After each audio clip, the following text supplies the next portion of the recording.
Hi!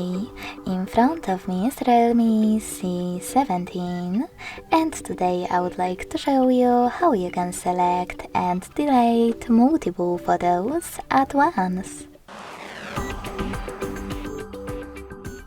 First of all, you need to open Photos app and click on Photos or Albums at the bottom.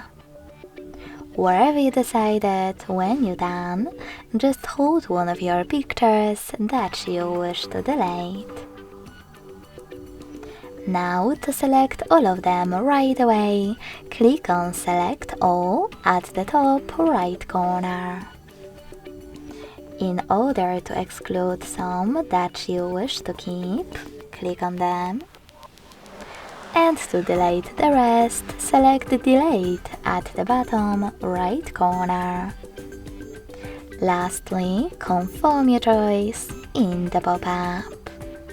So when I do that, as you can see, all of my selected photos were successfully deleted. Thanks so much for watching. If you enjoyed this video, don't forget to leave a like, comment, and subscribe. Bye!